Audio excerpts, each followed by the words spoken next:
Bueno, Andrés, bienvenido al The Mesa Prop, el programa de la Biblioteca de Tortosa. Muchísimas gracias por aceptar nuestra invitación. ¿Qué tal? ¿Cómo estás? Nada, Jo, gracias a vosotros por invitarme, que a mí, con lo que me gusta a mí hablar, pues mira, me viene de maravilla. Pues nada, muy bien. Aquí, bueno, he pasado unos días malos, justo hoy me he puesto Sí, lo he ya visto. bueno, pero llevo unos días con fiebre que está en plan, bueno, verás, me voy a conectar a la entrevista con el ibuprofeno en la mano a este paso, pero bueno, todo bien. Jo, pues la verdad que a mí me hacía muchísima ilusión traerte al programa. Ya te lo comenté que hace tiempo que te sigo y además como que últimamente estás como teniendo mucho éxito con tus dos últimas publicaciones que las vemos ahí detrás. Además también con el canal de YouTube. ¿Qué tal? ¿Cómo estás llevando todo este éxito de tus proyectos? Bueno, la verdad que es curioso porque sí que a veces se junta todo lo que llevas como trabajando muchos años, ¿no? Al final es una cuestión de que este año de repente ha sido como súper loco, ¿no? O sea, yo creo que lo ves Ujú. desde fuera y obviamente encima yo creo que para la gente desde fuera es como más loco aún porque de repente salió Ruinas y Sombras con Puck en marzo, ahora ha salido de Postales y Pasteles, con Isa, con Match Stories.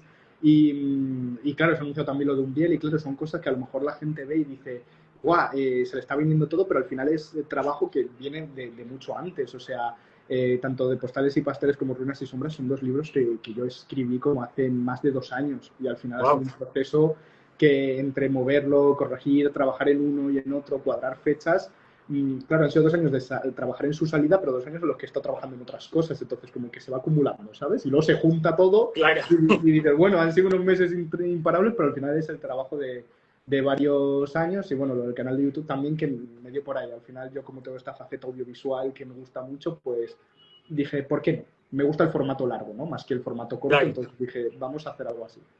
Pues oye, vamos a estar hablando de todos tus proyectos, todas tus cosas, pero antes a mí para empezar, pensando también en si hay alguien que nos ve que igual no te conoce, no te termina de ubicar, me gustaría empezar un poco por los orígenes y preguntarte por el inicio, ¿no? Cuéntanos un poco, pues, quién es Andrés, dónde nace, cómo es su infancia. Bueno, yo soy Andrés. Nací en Coria, que es un pueblito o ciudad muy pequeñita del norte de Cáceres. Bueno, he vivido a lo largo de estos años, durante los últimos 7 años he vivido en Madrid. Ahora llevo desde septiembre viviendo en Barcelona. No sé por cuánto tiempo, porque me gusta ir fluyendo, me gusta tomar a Ah, te veces vas decisiones. moviendo. Me gusta tomar decisiones esporádicas en la vida cuando de repente me canso de estar en un sitio y digo, bueno, pues vamos a probar cosas nuevas, o sea, me gusta mucho fluir con eso. Pero bueno, yo empecé a escribir desde muy pequeño, como con 6 o 7 añitos, porque, eh, bueno, lo hice gracias al colegio, sobre todo, de que típico día que falta el profe y te dicen, bueno, haz algo creativo, a mí no se me daba bien nada, en plan creativo, dibujar horrible, y bueno, decidí pues hacer un cuento. Y era la primera vez que hacía un cuento y era la primera vez que además se lo enseñó a un profesor y me elogió por algo. Y dije, algo que se me da bien. ¿Cómo fue Y eso para ti, o sea, el recibir, ¿no? de un profesor que al final cuando somos pequeños vemos a los profesores como alguien de autoridad, ¿no? Que te dijese, jo, pues que le gustó tu proyecto y tal, ¿qué supuso para ti? claro, para mí al final era una tontería, no era un folio de cuento escrito ahí por detrás de una página, era una chorrada, pero que se sintiese, yo creo que fue como esa expectación que yo creo que despertó en el que un chaval de 6 7 años le llevase algo escrito, ¿sabes? Ujú. Y como le vi tan sorprendido fue como, igual, no sé, o sea, yo creo que esto no lo pensé de pequeño, ¿no? Porque igual tampoco le das tantas vueltas, ¿no? Pero esa cosa de decir, puedo destacar en algo, ¿sabes? Guau. Entonces, no sé, también vi que era algo que me gustaba hacer y lo empecé a hacer como muy, pues cada día que faltaba un profesor o algo por el estilo escribía algo o cuando había alguna festividad tipo llegaba Navidad, pues hacía un relato navideño, cosas así. Y ya luego pues lo típico de que empiezas a hacer fanfics en Wattpad o empiezas a hacer tu primera gran novela que siempre dejas a medias porque no tiene ni pies ni cabeza y ya así pues hasta que me dio por empezar hasta que alguien cuando yo tenía 16 años me dijo, ¿por qué no publicas algo? Y autopubliqué un relato y ya a partir de ahí pues empecé a publicar diversas historias, tanto con editoriales como autopublicando, como ahora. O pues desde aquí te digo, damos las gracias a ese profesor que hace un montón de años te animó porque la verdad que, jo, yo te he descubierto este año realmente como escritor, ya lo sabes, con Ruinas y Sombras, que luego hablaremos un poco de él, que tengo mucho que preguntarte. Y, y la verdad que, jo, creo que con los pocos años que tienes, ¿no? Te has hecho un hueco como en el mercado editorial, cosa que también está bastante difícil a día de hoy. Sí, o sea, a ver, el mercado editorial es muy complejo porque salen muchas obras. También es verdad que el hecho de que salgan muchas obras ayuda a que, bueno, pues a lo mejor se apueste más por autores y a lo mejor sea más fácil que hace 10 años, ¿sabes? Porque a lo mejor antes era como más selectivo entrar a nivel grande editorial. Ahora a lo mejor tienes más oportunidades de llamar la atención, también gracias al movimiento de las redes sociales. O, bueno, hay casos en los que a lo mejor te da por autopublicar y tu libro lo peta autopublicando y al día siguiente te lo compra una editorial, ¿sabes? O sea, hay muchas formas de llegar. Y también está eso, el tema de la autopublicación, que al final, aunque las editoriales no te miren, siempre vas a tener como un mercado y una forma de hacer llegar tus historias a otra gente, ¿no? Y eso me parece como muy interesante. Pero sí que es verdad que es un proceso duro y complicado y es un proceso en el que muchas veces cuando estás empezando te frustra, en plan, porque es normal que ves a la gente y a lo mejor alguien tiene una oportunidad y tú no, y a lo mejor a alguien le llaman por una evento y a ti no, y a alguien le piden un manuscrito y el tuyo no pasa. Entonces, bueno, es verdad que tiene partes del proceso que te pueden hacer sentir un poco impostor, pero bueno, es cuestión yo creo que de hacer lo que te gusta, ¿no? O sea, para mí, por ejemplo, ha sido un proceso sencillo. Creo que hay gente que a lo mejor se frustra mucho en el proceso e incluso yo he visto gente que dice las editoriales no me hacen caso, voy a dejar de publicar. Y para mí, por ejemplo, ha sido un proceso muy sencillo porque como al final nace yo creo que de una afición que tenía con 6 años, yo escribir lo veo como caminar, ¿sabes? En plan, Claro. lo hago porque me encanta y cuando tengo un rato libre me pongo a escribir y a lo mejor son las 12 de la mañana y no consigo dormir y en vez de ponerme una serie me pongo a escribir algo y entonces como bueno pues yo que escribo y entonces no me hacían caso pero seguía escribiendo entonces y así entonces no te diría que ha sido por pesado, ha sido porque bueno al final escribía porque sinceramente me nacía. Bueno, al final es todo como todo, ¿no? Cuando algo te llama, cuando es vocación, tira adelante y luego las recompensas ya vienen más tarde. Sí, total. Y creo que es algo muy importante, porque si no, sí que creo que es algo que puede quemar mucho, porque al final el sector editorial es complicado, es muy masivo, los tiempos son muy rápidos y al final, bueno, nosotros vemos los casos de éxito y es muy fácil compararse con los casos de éxito porque son los que nos llegan, pero al final tú cuando empiezas a publicar o incluso cuando estás con editoriales grandes, no puedes pretender sacar un libro y de repente ser Que se haga el bestseller. bestseller. Sí, o de repente ser la cara de la editorial, ¿sabes? O sea, al final todo lleva su tiempo y la realidad es que hay pocos libros que luego realmente destaquen dentro del mercado, ¿sabes? Entonces yo creo que es importante primero hacerlo con mucho amor y luego saber que es un proceso al que le tienes que tener paciencia y hacerlo con mucho cariño, ¿sabes? Que verlo como que todo lo que venga va a ser algo positivo que te sume, ¿sabes? No pensar en lo que estás perdiendo o tal, sino pensar que si a ti te gusta escribir, todo lo que luego te venga de que te publiquen, que te lean, que te lleven a un sitio a firmar, todo va a ser cosas que te sumen, ¿no? Yo lo pienso Claro. desde esa perspectiva de niño que estaba en su casa con 14 años escribiendo sus historias, yo no pensaba que mi libro lo fuese a publicar una editorial o que lo fuese a leer nadie, entonces lo veo así y digo, joder, si es que cada oportunidad es un plus increíble. ¿Y no crees igual también que esta frustración de la que hablabas antes, igual viene también porque tenemos como una percepción equivocada un poco del éxito, ¿no? Lo que decías antes, que tendemos a pensar que escritor igual es el que su libro se traduce en un montón de idiomas y al final también sería intentar ver que es igual de escritor el que vende 1 millón de ejemplares que el que acaba de empezar y que vende 1000, ¿no?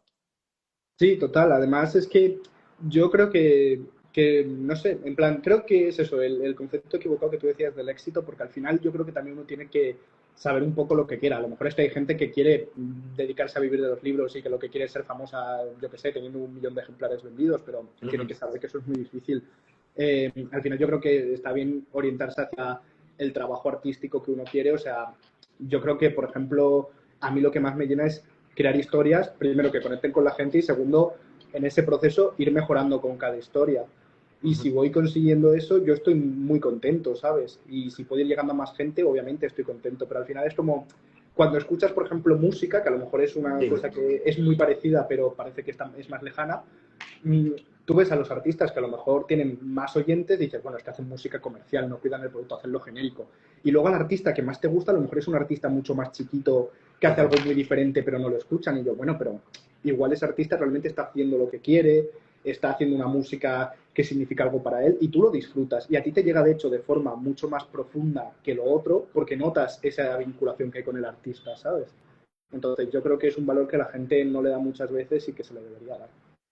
¿Y te ha pasado, ahora que lo comentas, a ti te ha pasado alguna vez el pensar, yo que sé, voy a tirar por lo comercial o por las historias que están vendiendo para tratar de subir números, o siempre te has mantenido fiel a lo que tu comunicador interior te pedía? Yo es que creo que, o sea, cuando yo intento pensar en hacer algo más comercial, no me sale, pero no porque no me salga la idea, sino porque yo a lo mejor tengo un concepto de comercial que no es comercial realmente, es lo que a mí me gustaría ver igualmente. Claro.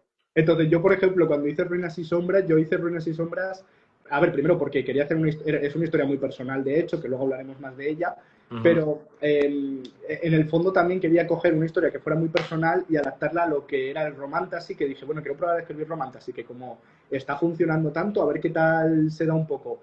Luego al final salió una cosa extraña ahí, porque yo tampoco creo que termine de ser un romantasy al uso como si te des de sangre y Oye, pero pellizcas, quedó ¿no? muy bien.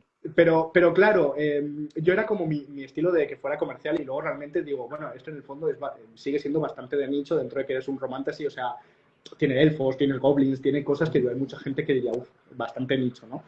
Pero no, o sea, al final a mí se me suelen venir ideas y si me gusta la idea y me llama la atención y lo que puede transmitir, me da un poco más igual que sea más comercial o no. O sea, por ejemplo, yo creo que lo más comercial que puedo tener ahora mismo sería el de postales y pasteles que anda por aquí, pero por el tema de que es como más contemporáneo, Ajá. comedia romántica y tal.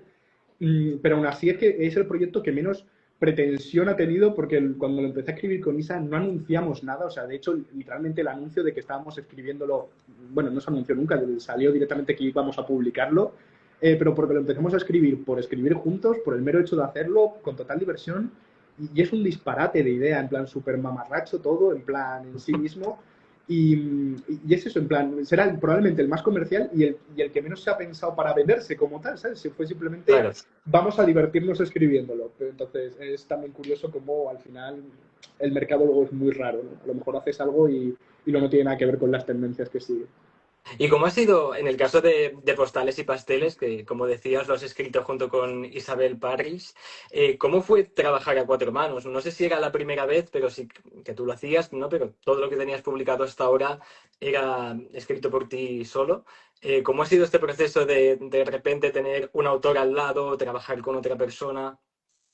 A ver, yo había intentado escribir cosas a cuatro manos con otra gente antes, pero nunca había ido como más allá de lo típico de plantearlo Nunca o vio con, la luz. claro, o escribir a lo mejor un par de capítulos y abandonarlo, porque al final creo que es un proceso en el que tienes que encajar mucho con la otra persona. O sea, yo, por ejemplo, con Isa no tuve problema porque creo que los dos tenemos un proceso creativo parecido, aunque nos diferenciemos en ciertas cosas. Creo que la dinámica es un poco la misma y sobre todo las horas que le dedicamos y la obsesión que le ponemos al proyecto es un poco la misma.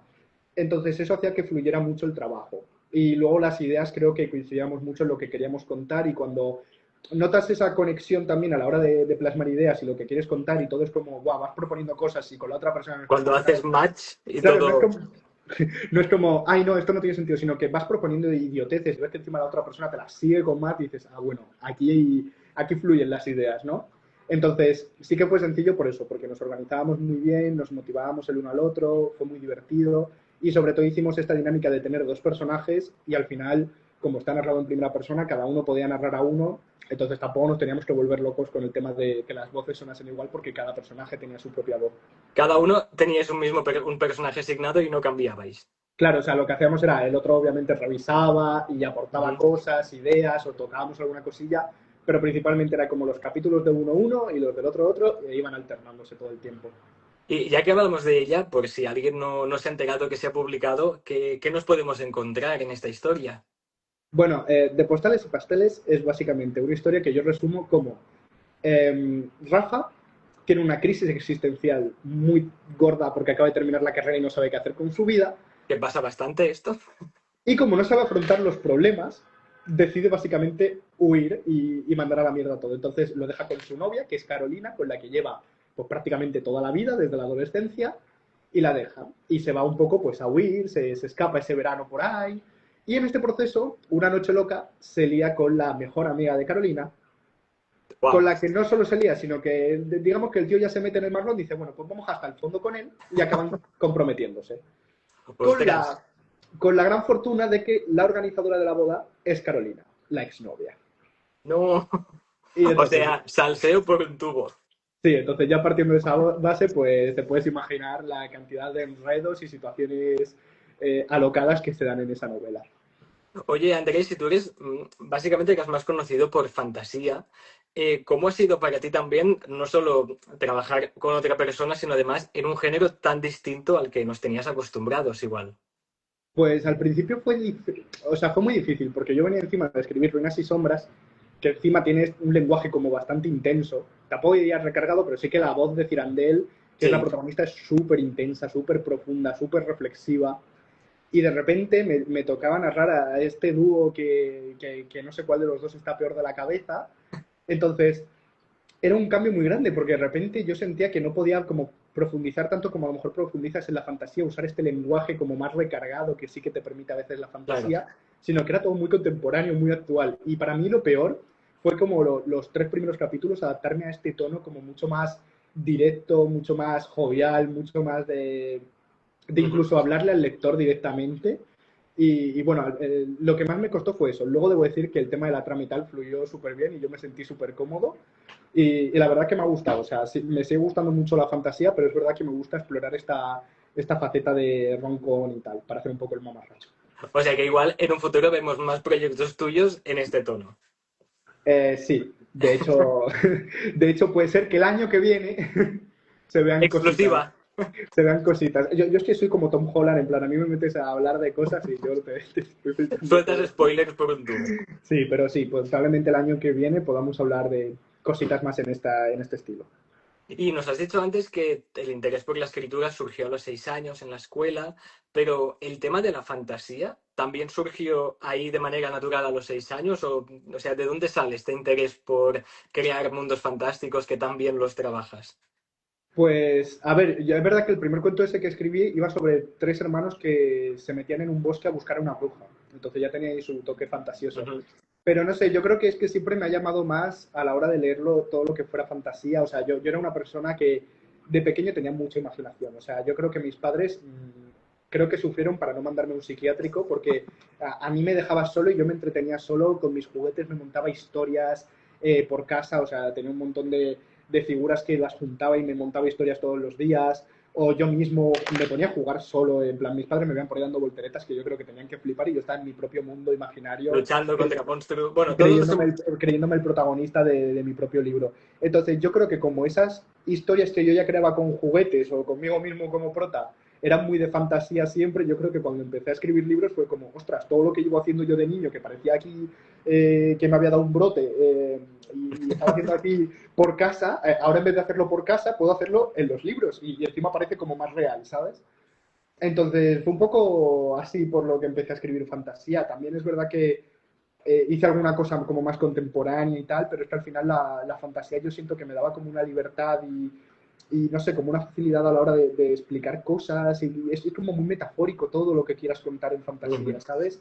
Claro, y al Puedes final que como, tampoco hay normas, o sea, al final puedes crear un universo de cero y moldearlo a tu antojo. claro, y yo siempre decía de pequeño que me gustaba porque si tú cuentas algo en una novela contemporánea y haces alusión a algo del mundo real, es como que estás haciendo una crítica muy directa. Claro. Y cuando la haces a través de la fantasía parece que pones una pantalla en medio que parece que la gente como que toma distancia, ¿sabes? Ujú. Parece como que la gente puede estar criticando algo con lo que están de acuerdo a lo mejor en el mundo real, pero si lo haces con una pantalla de fantasía parece que incluso están de acuerdo con cosas, ¿sabes? Con las que no Claro. estarían de acuerdo en la vida real. Es como, creo que ayuda mucho más a que la gente pueda incluso empatizar desde la distancia.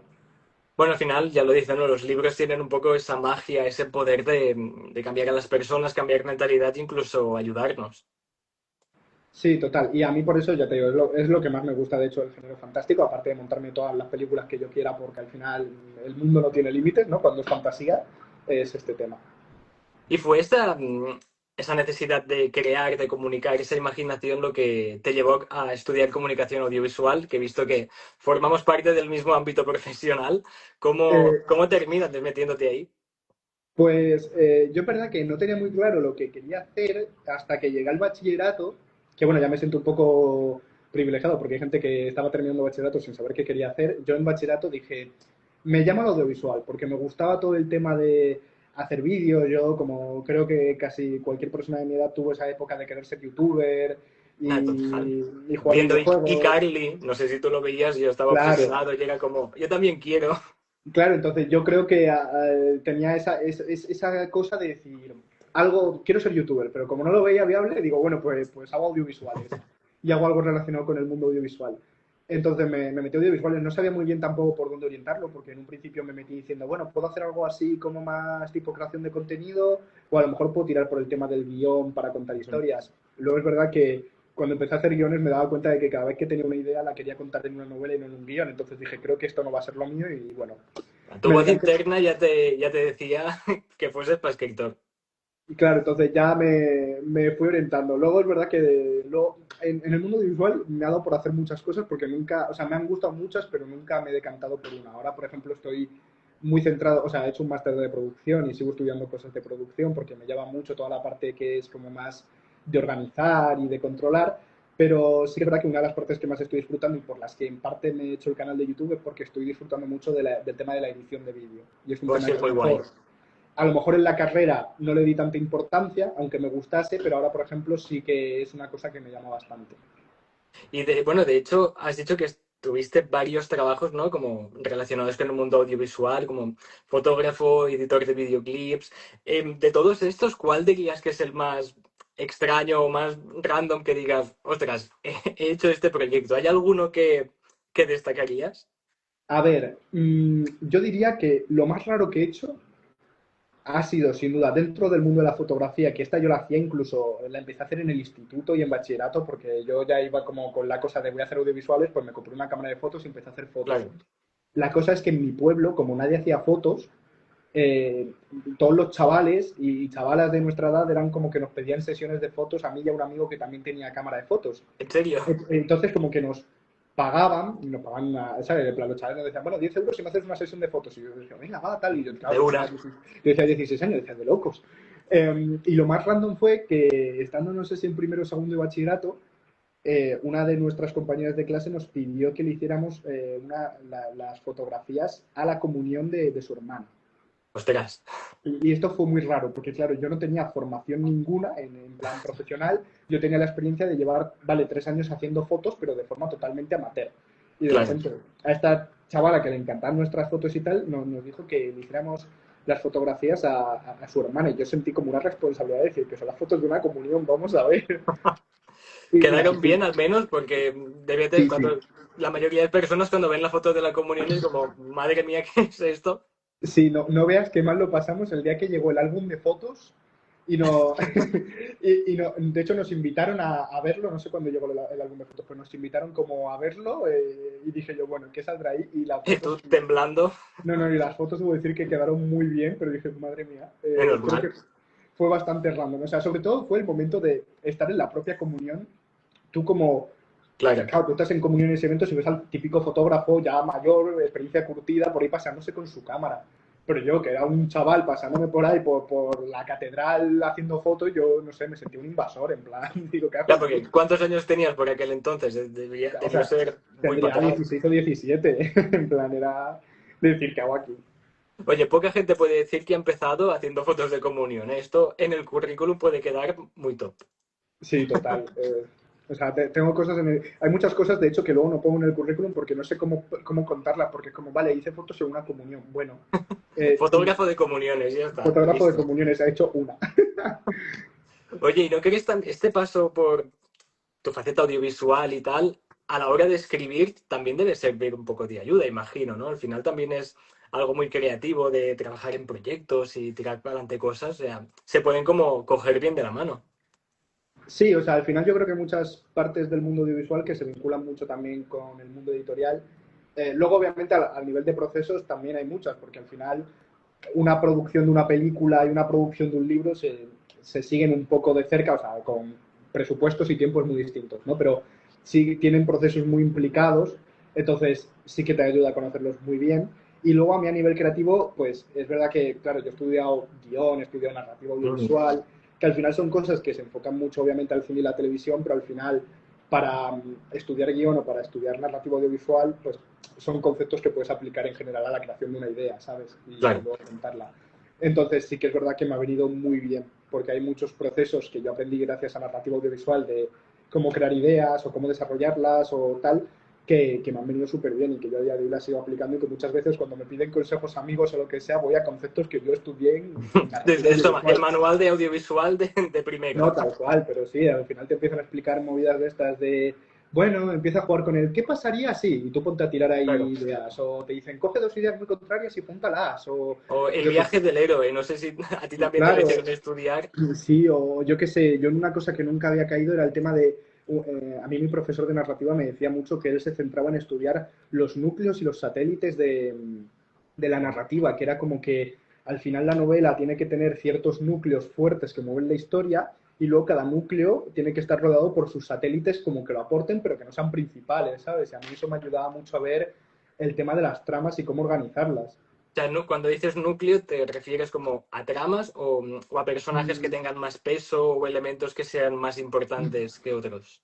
Sí, o sea, a ver, al final yo creo que lo puedes ver un poco como quieras, ¿no? O sea, imagínate, un núcleo puede ser el personaje principal y el Ujú. personaje principal puede tener sus satélites, que sean, bueno, pues puede tener su movida familiar que le afecte por tal, puede tener, eh, yo qué sé, un trauma que le haya marcado, o yo qué sé, una trama en general, puede tener la trama principal que sea yo qué sé, hay una rebelión entre elfos y goblins y puede Ujú. tener sus satélites que sean, bueno, pues en un momento dado ayudan a una familia que se ha quedado atascada en no sé qué parte o en este momento se ve a tal personaje secundario. Es como cosas principales y secundarias y te ayuda a ver como dentro de cada cosa principal que tú quieras ver cuántas cosas secundarias hay. Mira, justo ahora que has nombrado Ruinas y Sombras, que aquí lo tengo, que lo vea la gente, esa novela que sabes que he devorado de principio a fin últimamente, que me ha gustado muchísimo. Para hablar un poco de tus proyectos, pues mira, empezamos hablando de ella, publicada este año. ¿Cómo surgió la idea de esta pedazo de historia que te has marcado? Bueno, pues debo decir que primero yo quería hacer un romantasy, lo que te he dicho, quería probar a escribir algo que no hubiera escrito y Ujú. quería intentar tirar algo por tendencias. Y luego dentro del romantasy dije, ¿qué me gusta? Y a mí me gustaba mucho escribir sobre criaturas mágicas, no me gustaba como el romantasy más de magos. Pero bueno, básicamente dije, voy a hacer una historia de elfos y goblins, quiero que sea un romantasy y luego sobre todo estaba pasando una época en la que yo también iba a terminar la carrera y no sabía muy bien qué hacer con mi vida. Y estaba en esa crisis existencial de qué quiero hacer, sirve para algo lo que he estudiado, también estaba atravesando un momento en el mundo editorial un poco, pues eso, de incertidumbre más frustrante, de sentía que no salían Ujú. las cosas como yo quería que salieran y estaba más estancado. Y entonces, literalmente, escribir a Cirandel fue como reflejar todos esos sueños que yo tenía y todas esas dificultades Claro, que, eso te iba a decir, es un personaje, por lo que dices, bastante inspirado en ti, ¿no?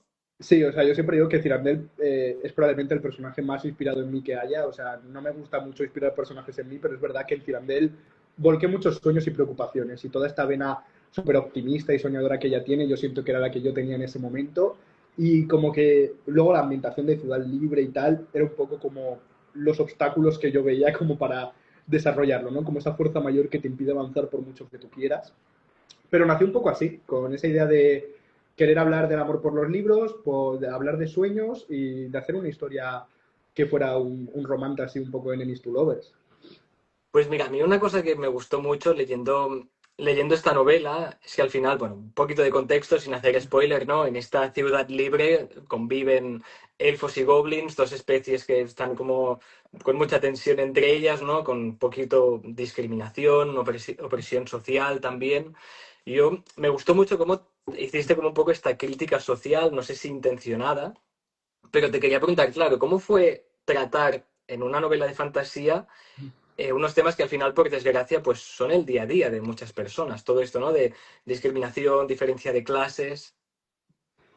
Bueno, como te decía, es como un tema que a mí me gusta mucho tocarlo desde la fantasía porque creo que da mucha perspectiva, ¿no? Y que permite que se vea, o sea, que tú lo relaciones. pero sin que te lo estén a lo mejor soltando en cara directamente, ¿sabes? No te estoy Ujú. hablando de una situación concreta. Hay gente que a lo mejor en presentaciones me ha preguntado si, por ejemplo, el enfrentamiento entre elfos y goblins tenía algo que ver con la guerra entre Rusia y Ucrania, por ejemplo. Yo decía, Ujú. no, pero bueno, al final es fantasía y se puede extrapolar a diferentes conflictos que se viven en el día a día Claro.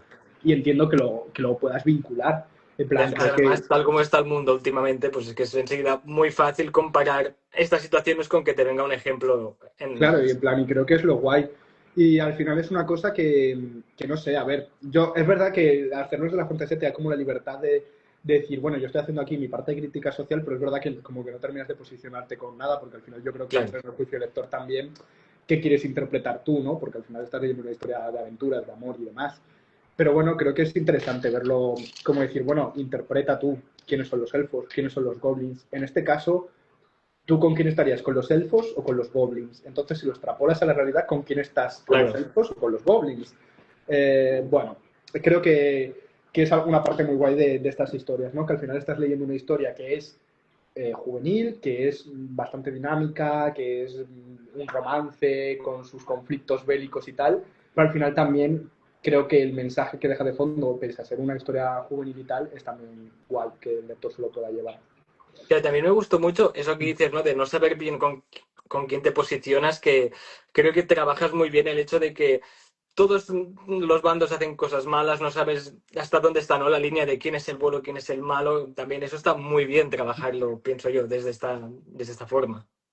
Sí, o sea, es que además yo me doy cuenta de que yo en mi día a día soy como muy poco conflictivo en general, pero porque me doy cuenta de que cuando incluso me hacen cosas malas o alguien me cuenta que le han hecho algo malo, yo tiendo mucho siempre a decir, bueno, pero a lo mejor no lo ha hecho con mala intención, o a lo mejor nosotros hemos hecho algo que tal. Claro, Entonces, al final, algo que yo intenté mostrar en el libro era que no todo iban a ser buenos y malos, o que también no toda decisión tenía una consecuencia clara. O sea, por ejemplo, a mí me gusta mucho el explorar el punto de vista de Cirandel porque me hacía mucha gracia que ella le dé tantas vueltas a las cosas y sea tan indecisa. total. Entonces, ella sobrepiensa un montón y a mí me encantaba que nunca tuviese como una opinión fundada sobre algo, ¿sabes? Era Claro, y como, que siempre está como tucutú, tucutú, claro, o tucutú. sea, porque siento que muchas veces en las historias, y creo que es una cosa que la gente valora mucho en las historias, es que el protagonista tenga una evolución muy clara de lo que quiere y un pensamiento muy concreto. Pero a mí me gusta mucho explorar que los personajes se rayen y le den vueltas y se equivoquen y no sepan qué hacer, porque yo esto en mi día a día un día te digo una cosa y al día siguiente te digo otra porque soy indeciso y las cosas cambian. Entonces, eso me gustaba mostrarlo mucho en Cirandel a raíz de que puede tener una opinión sobre los elfos y los goblins y luego de repente vive una cosa que dice, ah, pues igual he estado equivocada y empieza a pensar de otra manera y como es tan intensa, de repente esa manera es como la que tienes rajatabla, pero luego pasa otra cosa y es todo lo contrario. Y me Claro. gustaba mucho cómo ella va como teniendo que formar su opinión en base a, ostras, ahora lo que creía se ha desmoronado por completo. Y todo así. Bueno, al final es una forma también de humanizar más a los personajes, ¿no? Y nosotros como lectores que podamos conectar más con ellos. Sí, no sé, a mí ya te digo, es una cosa que me gusta mucho explorar en este tipo de historias y me gusta mucho sobre todo porque creo que la primera persona con Cirandel daba mucho a ver las vueltas que ella le daba a todo y ver cómo se obsesionaba con las cosas y ver cómo podía pasar del amor al odio en un minuto y estar en ese momento de berrinche absoluto y luego decir, bueno, pero es que le quiero. Y luego decir, ah, pero es que lo Claro. mataría. Oye, y Andrés, y viendo todo lo que estás consiguiendo este año, ¿no? Hasta dónde has llegado ahora mismo, si pongásemos la vista hacia atrás, ¿no? Vieses a este Andrés que en 2018 publica La maldición de las Islas Max, su primera novela. ¿Cómo lo ves? O sea, ¿cómo ves tu evolución desde este primer libro que publicaste? Bueno, la verdad que es como una cosa que cuando te... O sea, yo creo que en el día a día no te das cuenta muchas veces porque tú tiras y es lo que te digo, al final estos libros a lo mejor llevan escritos 2 años y están saliendo ahora y entonces ya para cuando llega incluso no lo disfrutas tanto porque ya como que la efusividad de haberlos escrito ha pasado mucho en este proceso de 2 años, ¿no? Pero es verdad que a veces te paras a pensarlo y dices, guau, qué loco en verdad que lo que hace unos años, ya no te digo 2018 publicando el primer libro, en plan 2023 parecía imposible tipo Claro. ir a un evento o yo qué sé, o estar dando charlas con autoras y con autores que admiras, tal, de repente es como el día a Tu día, día a ¿sabes? día. Claro, y es muy loco, ¿sabes? Y a veces te paras a pensarlo y digo, joder, me siento Hannah Montana de repente, o sea, no sé, de repente estar en una Mabook en la que está presentando Rebecca Ross su libro, cuando yo recuerdo que, bueno, ya estaba escrito Ruinas y Sombras cuando leí Rivales Divinos, pero yo recuerdo que cuando leí Rivales Divinos y acababa de terminar Ruinas y Sombras, dije, uff, se dan bastante las vibras y de cara a la corrección dije, es que quiero darle como este tono también de, o sea, fue como una motivación y una inspiración muy grande y de repente estar como en un evento con ella, ¿sabes?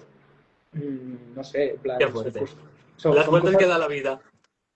claro, son cosas locas, o de repente yo que estaba acostumbrado a hacer presentaciones en mi pueblo, en Coria, en Extremadura, y no salir de ahí, pues eso, poder hacer presentaciones en Madrid o estar en Barcelona, en San Jordi, y llegar a una firma y que haya gente esperándote, es como, son cosas muy locas, ¿no? Y ves el proceso y dices, bueno, es que mucha gente también dice, ah, ¿de dónde habrá salido? ¿Es de la noche a la mañana? Y dices, bueno, también es que es un proceso que Claro. no se ve detrás, que la gente, lo que decía antes, te ve cuando ya estás ahí muchas veces y dice, ah, pues mira, sí, este que está aquí, pero dices, bueno, es Claro, que, como ha tenido suerte y ya está. claro, en plan, ah, ¿cómo habrá llegado hasta ahí? Y dices, bueno, pero es que yo pues, llevo escribiendo desde los 7 años, empecé a publicar en Wattpad y redes con 13 14 autopubliqué con 17 18 luego publiqué una biología, luego Claro. autopubliqué en Amazon y bueno, y hasta ahora, ¿no? Pero que son muchos pasos y ha sido también un trabajo de que cuando la gente me pregunta muchas veces de, ay, ¿cómo has hecho tal? Digo yo, joder, pues no sé, estar mucho en redes, intentar ser muy activo. Bueno, al final también es un poco recoger todo lo que llevas prácticamente toda la vida haciendo. Claro, en plan, al final yo desde que empecé a publicar he intentado estar sacando un libro al año de una forma u otra. O sea, cuando salían la biología del Guardián de la Torre Esmeralda, pues salió uno al año siguiente el otro. Pero luego también estuve autopublicando porque tenía claro que quería publicar esas historias, autopubliqué. Y creo que el único año que no publiqué nada, creo, no sé si fue el año pasado, pero precisamente porque estaba trabajando en todo lo de este y era como que no daban los tiempos tampoco para lanzar nada, Claro. ¿sabes? Pero al final es eso y sobre todo yo lo que más aprecié, esto siempre lo comento por si hay gente que está a lo mejor en mi lugar en algún momento viendo estas charlas y dice, ay, pues me siento un poco en esa situación de no saber qué hacer, a mí me vino muy bien empezar a ir a eventos, sobre todo en plan, empezar a, aunque no vaya a estos eventos formando parte como autor, yo cuando empecé a ir a la Feria del Libro de Madrid por mi cuenta, iba todos los fines de semana y quedaba con amigos y veía autores e iba a las presentaciones de esos autores y luego iba a otro Claro. evento, me fui al Celsius en Asturias, me fui al Hispacón que se hacía ese año en Zaragoza. Al final de estar en esos círculos, conoces a mucha gente y eso lo quieras o no, pues también te da más visibilidad en redes, te ayuda a moverte mucho ya que te recomienden en muchas partes. Entonces a mí fue una parte que me ayudó un montón, moverme un montón por mi cuenta. Bueno, si al final parece una tontería, pero es que es cierto, desde el sofá de casa no vienen las oportunidades, no vienen a llamarte a la puerta, sino que tienes que estar en constante movimiento, contactando, conociendo, trabajando. O sea que también la gente, ¿no? Que tiene que ser consciente de que hay mucho, mucho esfuerzo. Claro, encima es como, tú piensas que desde el sofá de tu casa, a través de las redes sociales, es muy complicado conectar con la gente, porque al final eres un usuario más de muchos, o sea que sí, que te puedes diferenciar en el contenido que hagas, pero es Pero mucho es más difícil. complicado, o sea, al final el contacto personal de que tú te puedas sentar a hablar con alguien, que esa persona te conozca, o sea, yo creo que es muy guay, de hecho, cuando la gente acude a las charlas de los autores, porque yo creo que es cuando más te pueden convencer de comprar un libro, porque al final Ujú. estás conectando con el autor, le estás escuchando hablar, estás conociendo su historia, lo que le ha movido, y a lo mejor el libro puede ser que ni siquiera te guste, pero al final se lo compras porque has conectado con el Porque autor. te ha caído bien, te transmite buenas energías. Claro, entonces lo mismo a nivel de todo, a lo mejor estar en persona hablando con otro autor o con un editor no es lo mismo que hacerlo por redes sociales. Entonces, bueno, siempre Claro. suma. Y también habría pensado, ¿no? Que has comentado antes que tuviste tu etapa de autopublicación y pensando, pues mira, como yo he tenido amigos que han autopublicado y sé que es un trabajazo duro, por si hay alguien que nos está viendo que se lo está planteando o alguien que va a ver la entrevista, cuéntanos un poco cómo lo viviste tú, cómo fue para ti, ¿fue tan difícil como se ve desde fuera?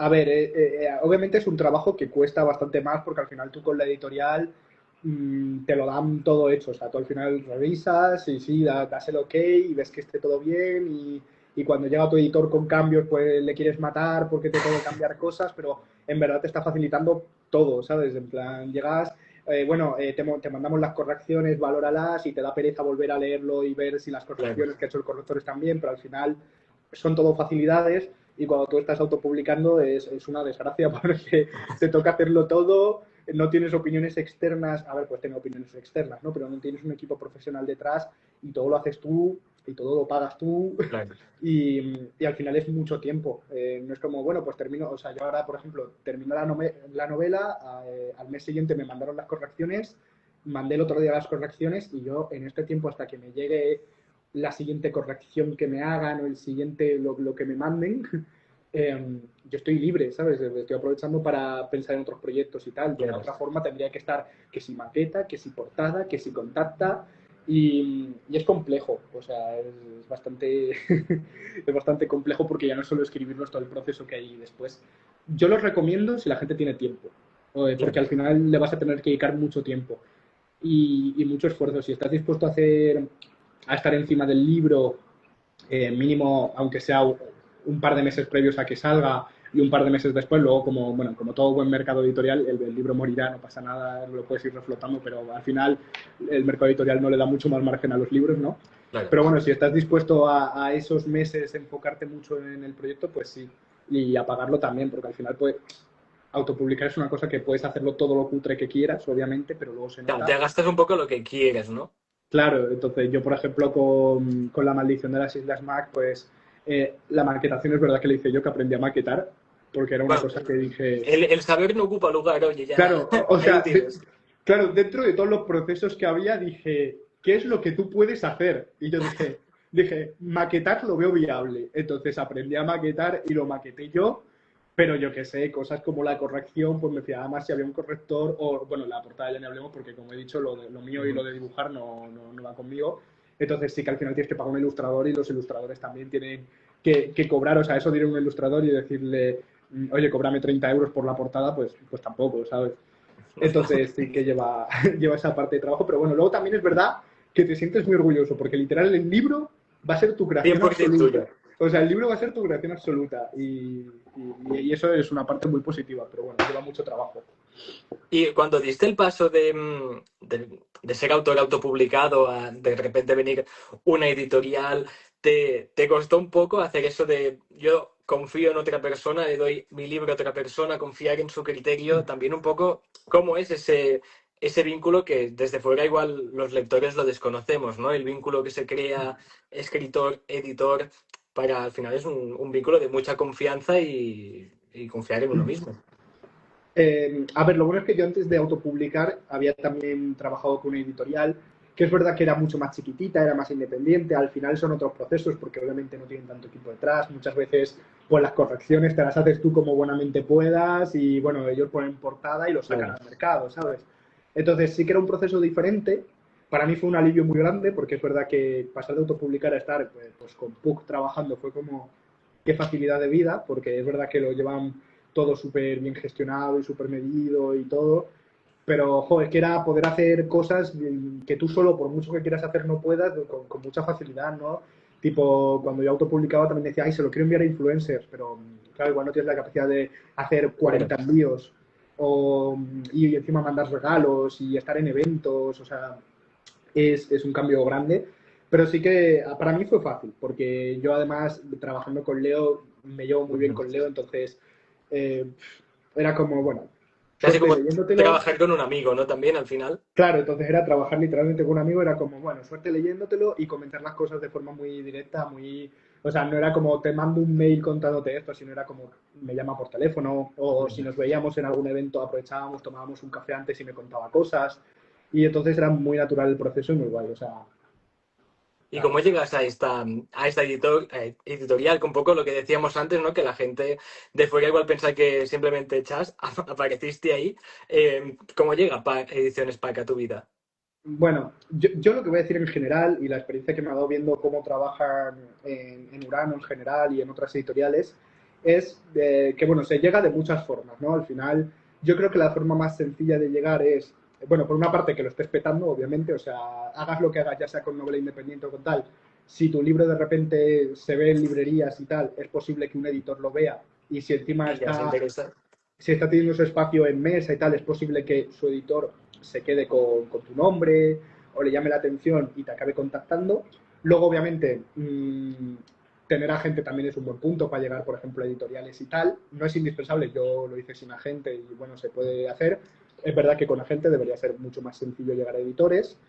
Y si no, bueno, pues muchas veces por recomendaciones, a lo mejor, o sea, yo muchas veces, por ejemplo, tengo muchos amigos que a lo mejor son independientes o se mueven en un mercado más independiente. Incluso yo que voy a charlas, pues a lo mejor coincido con otros autores que a lo mejor están autopublicando cosas todavía y tal. Y si alguno me llama la atención, a lo mejor yo cojo y hablo con Leo y le digo, ah, pues esto con este autor que me llama mucho la atención su libro, tal. Bueno, pues ya Qué tienes guay. ahí una vía, ¿no? Pero yo en mi caso lo hice básicamente gracias pues eso, a ir a eventos. Creo que coincidí un par de veces en la Feria del Libro de Madrid con Leo. Gracias a eso y en un par de presentaciones de algunos autores suyos, tipo de Bruno Puelles, de Irene Morales y Sí. tal. Y gracias a eso, pues como que ya te quedas con la cara, hablas en las presentaciones, tal, intercambias opiniones de, ah, pues sí, yo también escribo, tal. Nos empezamos a seguir. Y yo, por ejemplo, en mi caso, ese año fui al Celsius por primera vez y claro, el Celsius es un lugar como muy chiquito, en plan, no es como la Feria del Libro de Madrid que está como masificado, es un espacio donde la gente va con mucha calma, la gente está Ujú. muy tranquila con las casetas allí y da mucho espacio a quedar con la gente de verdad. Que es todo Entonces yo más recuerdo, chill. sí, es muy chill, pero encima es en toda la Plaza del Pueblo, entonces la mitad de las veces a lo mejor hay algo a lo que no te apetece ir y te vas al bar de al lado a tomar un café.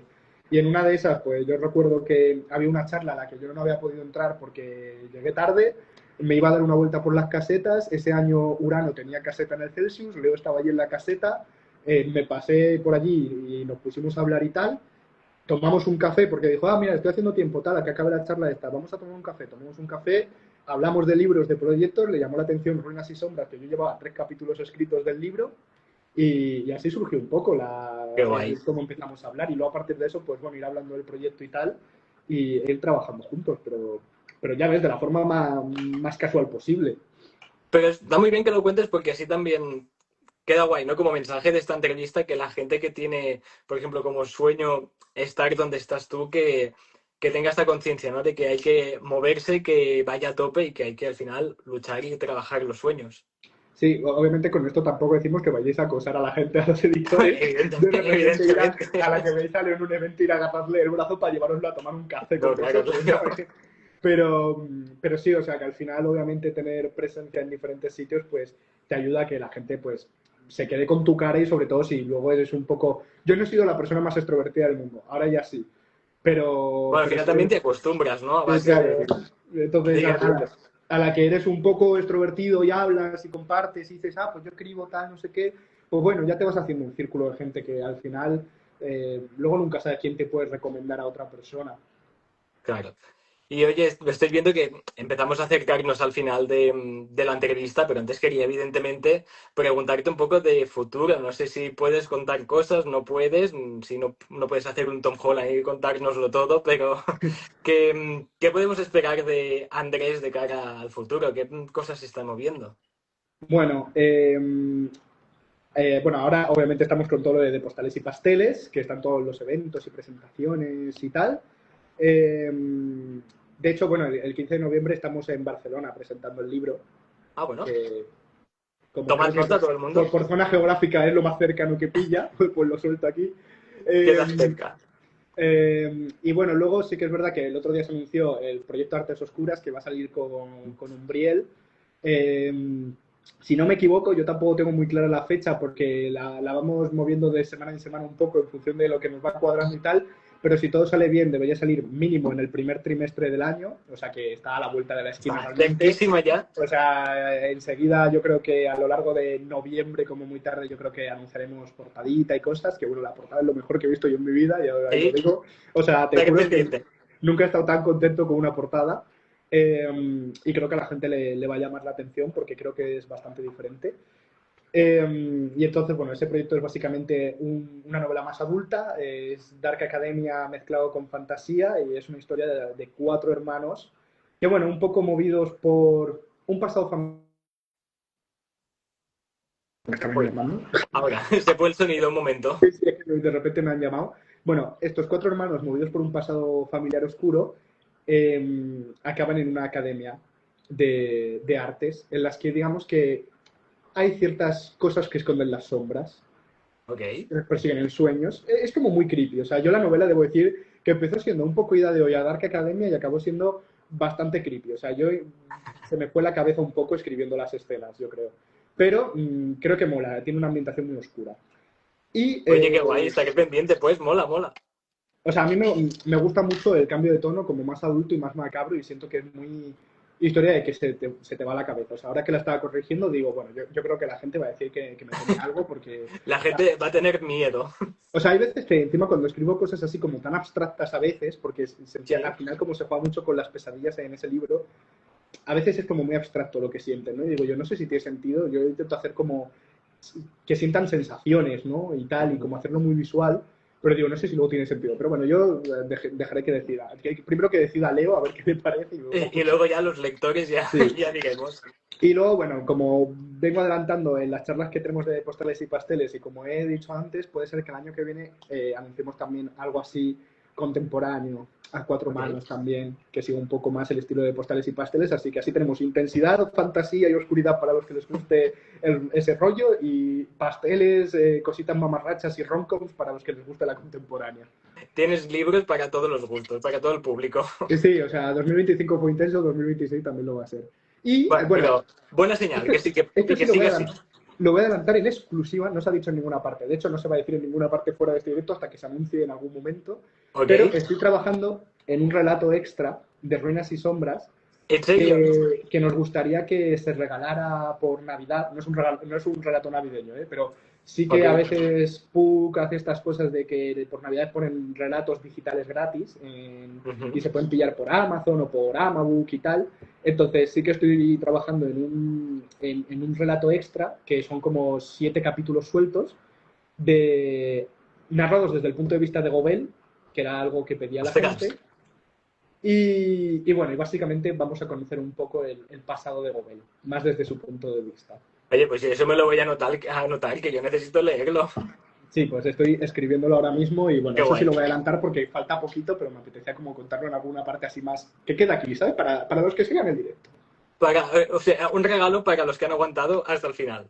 Exacto. Oye, pues estaremos pendientes de todas estas novedades que se vienen. Y a mí ya sí que me queda la última pregunta, que es la pregunta con la que terminamos aquí todas las entrevistas. Y es que como al final es un programa de la biblioteca, te quería pedir si nos puedes decir un libro que te haya marcado a lo largo de tu vida y, si no es muy personal, decirnos pues el motivo por el que es tan especial para ti. Wow, vale, Dios, es que se me vienen muchos libros y es como esta sensación de tener que decir ahora Tienes que escoger uno. el Bueno, puedes correcto. decir más, ¿eh? Eso ya a tu Vale, elección. vale. Siempre suelo decir rivales divinos, pero como ya lo he dicho, no lo vamos a meter, lo hemos dicho antes así de pasada, entonces... Ahí Eh, queda. vale, yo siempre digo que me gusta mucho la trilogía de Guardianes de la Ciudadela, de Laura Gallego. Ujú. Es una historia que a mí yo creo que me marcó porque primero fue como una versión de leer a Laura Gallego más adulta, yo creo, una historia diferente a lo que había leído hasta entonces, y luego ver cómo un mundo se podía construir, aparte de siendo súper sólido, con un world building súper trabajado, cómo se podían hacer una trilogía, era como una trilogía perfecta, cada una como orientada hacia un Sí. personaje, dándole sus espacios, o sea, para mí los tiempos, el ritmo era todo como absolutamente perfecto en esas historias. Y luego, ya se me ha venido a la cabeza la historia que sí tenía que recomendar. Placeres Mortales de Belén Martínez. Eh, Este no me suena. Vale, pues está publicado con Umbriel, salió el año pasado, es una historia que, digamos, tiene un poco de fantasía, es como fantasía histórica, está ambientada en general en la cultura asiática y básicamente seguimos a una sirvienta del emperador, bueno, es una sirvienta de una concubina del emperador, que la concubina es su mejor amiga, ella se marcha al palacio del emperador y ella es allí asesinada, y cuando la sirvienta se entera de Ostras. que la concubina ha sido asesinada, deciden meterse dentro del palacio para descubrir qué ha pasado con ella. Y básicamente Ah. mezcla toques de fantasía, una ambientación increíble, una profundidad de mundo. O sea, nunca he leído un libro en el que me haya sentido tan dentro, en plan, los personajes son súper grises, tienen una moral súper dudosa, las decisiones que toman. O sea, para mí fue leer ese libro y decir, wow, qué cabeza, ojalá poder escribir algún día algo como esto. Oye, pues aquí nos anotamos estos dos libros. Desde aquí también estar pendientes de todo lo que se viene y sobre todo el relato este que vendrá en Navidad. Yo necesito leerlo, tengo que hacerme con él. Y nada, de momento pues a la gente que nos está siguiendo tenéis que leer Rubinas y Sombras de Postales y Pasteles, que lo tienes ahí detrás. Y nada, pues Andrés, muchísimas gracias por haber aceptado nuestra invitación y haber estado aquí un rato charlando con nosotros. Me ha hecho mucha ilusión. Nada, muchas gracias a ti, a la biblioteca, porque me ha hecho mucha ilusión poder estar aquí hablando. Además, creo que ha sido una charla muy guay, que hemos hablado de muchos temas, no solo del libro. Total, Así que nada, se me ha hecho súper amena, súper rápida y me ha gustado un montón. Así que qué nada, guay. muchas gracias a vosotros. Y nada, que Tortosa queda a 2 horas y poco de Barcelona, o sea que si algún día estás de pasada, nosotros encantados de que nos visites aquí en la biblioteca. Nada, ya hablaré con la editorial para que organicemos algo con el próximo libro, a ver si hacemos Oye, una pues charlita o algo. estás invitadísimo. Venga, pues lo hablaré, lo prometo. Andrés, un placer haberte tenido. Nada, un Muchas placer, gracias. muchas gracias.